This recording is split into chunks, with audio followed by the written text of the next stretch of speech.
Welcome to प्रयास Gupta classes. आज है 26 जून 2024। 26 जून 2024 से जितने भी करंट अफेयर बनेंगे इम्पोर्टेंट, वो आज हम सब इस वीडियो में करेंगे। ठीक है। फर्स्ट क्वेश्चन,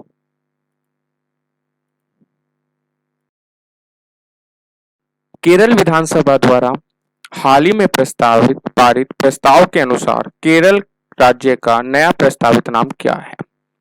तो ऑप्शन हो जाएगा केरलम। क्या है? केरलम। बात करते हैं, यह प्रस्ताव मुख्यमंत्री पिनराई विजयन द्वारा पेश किया गया है। पिनराई विजयन कौन है? यहाँ के मुख्यमंत्री हैं।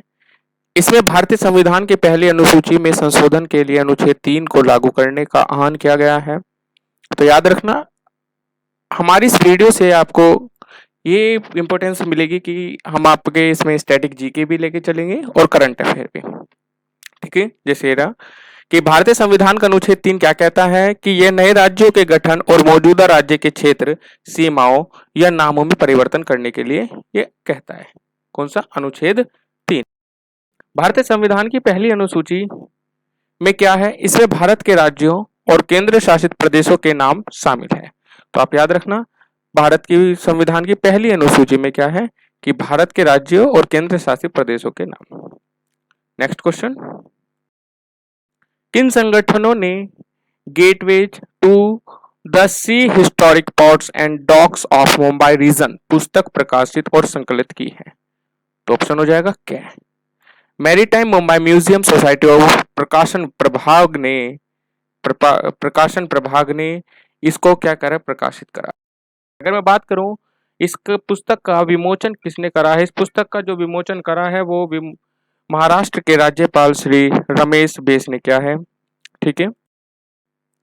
इसमें मुंबई क्षेत्र के विभिन्न ऐतिहासिक बंदरगाहों और गोदियों के प्राचीन और आधुनिक इतिहास को शामिल किया गया है इस पुस्तक में। याद रखना, विमोचन किसने करा? महाराष्ट्र के राज्यपाल श्री रमेश बैस ने। भारत के पहले, याद रखना, भारत के पहले एआई समर्पित संस्थान यूनिवर्सल एआई यूनिवर्सिटी के कुलपति के रूप में किसे नियुक्त किया गया? ये क्वेश्चन आपके लिए बहुत इंपॉर्टेंट होने वाला है क्योंकि इसका इंपॉर्टेंट फैक्ट जानेंगे। तो ऑप्शन हो जाएगा साइमन मैको।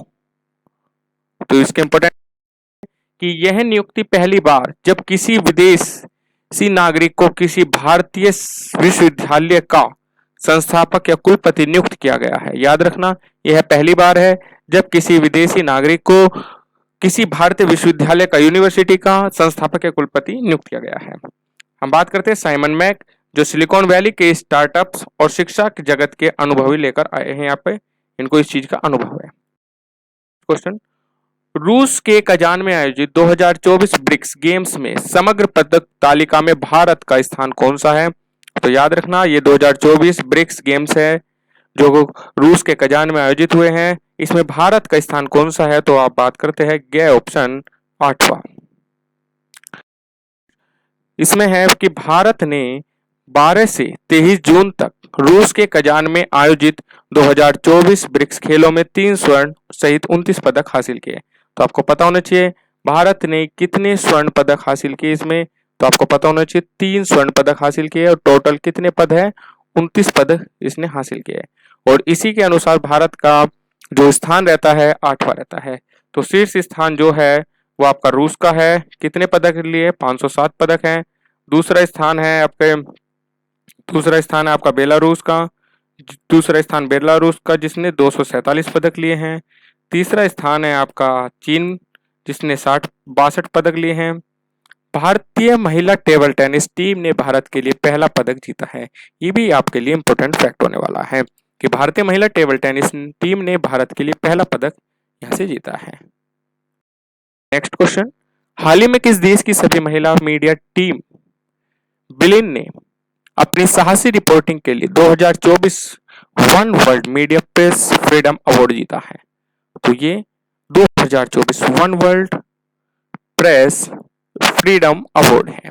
तो ये आपकी सोमालिया देश की सभी महिला मीडिया टीम बिलन ने अपनी साहसी रिपोर्ट के लिए 2024 one world press freedom award जीता है। हाल ही में किस भारतीय शहर को विश्व शिल्प परिषद से वर्ल्ड क्राफ्ट सिटी का दर्जा दिया गया है? तो आपको पता होना चाहिए है ऑप्शन श्रीनगर को। तो हाल ही में किस भारतीय शहर को, तो वो शहर कौन सा है, श्रीनगर है, विश्व शिल्प परिषद से वर्ल्ड क्राफ्ट, कौन सा, वर्ल्ड क्राफ्ट सिटी का दर्जा मिला है श्रीनगर को। इसका इंपॉर्टेंट फैक्ट समझते हैं। श्रीनगर को वर्ल्ड क्राफ्ट सिटी के रूप में नामित किया गया है, जिससे यह जयपुर, मल्लपुरम और मैसूर के बाद यह सम्मान प्राप्त करने वाला भारत का चौथा शहर बन गया है। अभी तक ये सम्मान केवल 3 शहरों के पास था, मलप्पुरम और मैसूर और जयपुर के पास, और चौथा शहर आपका शामिल हो चुका है, कौन सा है, श्रीनगर। नेक्स्ट, भारत में राष्ट्रीय डायरिया रोको अभियान 2024, डायरिया रोको अभियान 2024 का शुभारंभ किसने करा है, तो आपको पता होना चाहिए, है ऑप्शन जेपी नड्डा ने। हाल ही में किस देश ने चंद्रमा के सुदूर भाग से पहली बार नमूने लाने की उपलब्धि हासिल की है, तो ये करी आपके चीन ने।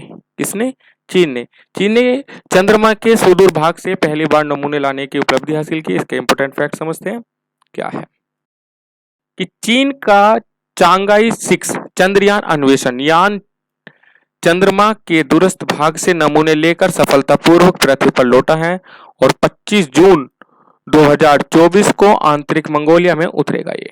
इसका इंपोर्टेंट फैक्ट था।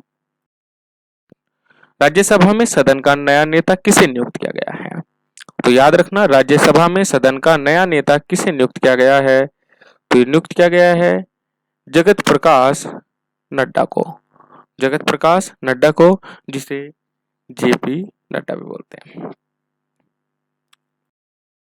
किस राज्य सरकार ने हाल ही में घोषणा की है कि आम मंत्रियों को अपने आयकर स्वयं भरना होगा, न कि राज्य सरकार को इसका लाभ उठाना होगा, तो ये होगा कि ऑप्शन मध्य प्रदेश। ठीक है, के लिए एक इंपॉर्टेंट फैक्ट लेके आया हूं, इंपॉर्टेंट क्वेश्चन है जीके का, जो आपको इसका कमेंट बॉक्स में आंसर बताना है। क्वेश्चन है, दिल्ली का सुल्तान जिसकी घोड़े से गिरने के कारण चोट लगने से मृत्यु हो गई थी, वह था इल्तुतमिश, बलबन, बहराम शाह, कुतुबुद्दीन ऐबक। इसका आपको मुझे कमेंट में आंसर देना है। ठीक है गाइस, अगर आपको हमारी वीडियो अच्छी लगी हो तो इसको लाइक करें, शेयर करें, सब्सक्राइब करें। थैंक यू सो मच, मिलते हैं नेक्स्ट वीडियो।